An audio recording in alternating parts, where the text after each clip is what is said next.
Bil-pjan ta' Muscat l-impjieg tiegħek mal-Enemalta ikun friskju.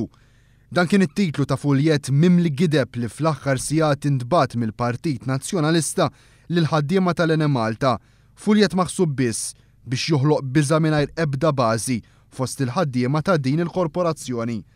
Għal darb'oħra dan il-fuljett jerġa' jqajjem mistoqsijiet serji dwar minn fejn il-Partit Nazzjonalista qed jikseb tarif personali ta' ħaddiema li jaħdmu mal-Gvern jew f'korporazzjonijiet pubbliċi. U dan meta informazzjoni bħal din hija aċċessibbli għal numru żgħir ta' nies li jaħdmu fiċ-ċivil.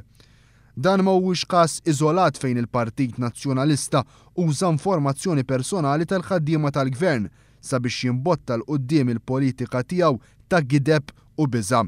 Fil-fatt f'Diċembru li għadda eluf ta' ħaddiema taċ-ċivil irċivew ittra anonima li eventwalment kien sar magħruf li kienet intbatet mill-Partit Nazzjonalista mimlija gideb dwar x'jiġri mill-impjiegi tagħhom f'każ li wara l-elezzjoni ġenerali ikun hemm gvern ġdid. Ironikament il-kampanja ta' biża' mill-Partit Nazzjonalista fost il-ħaddiema tal-Enemalta qed issir wara d-dikjarazzjonijiet li saru kemm mill-Prim Ministru u kif ukoll mill-Ministru Tonio Fenech dwar il-ħaddiema ta' din il-korporazzjoni.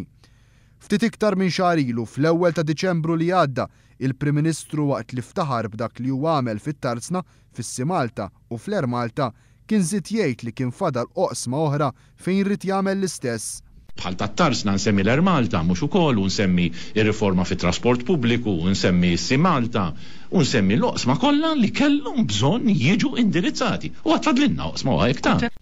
Is-sinifikat ta' din id-dikjarazzjoni ta' Lorenz Gonzi jikber fid-dawl ta' dak li kien qal il-Ministru Tonio Fenech meta fid-29 ta' frar tas-sena l-oħra kien stqar li fl-Enemalta hemm numru ta' ħaddiema illi huma żejda.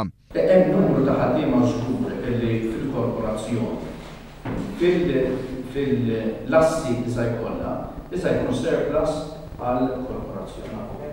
Min-naħa tiegħu il-mexxej Laburista Joseph Muscat fl-aħħar jiem qal iktar minn darba li huwa biss permezz tal-pjan Laburista l-qasam tal-enerġija li jkunu ssalvagwardjati l-impjiegi tal-Enemalta u dan għaliex jiġi indirizzat l-istat tal-finanzi ta' din il-korporazzjoni.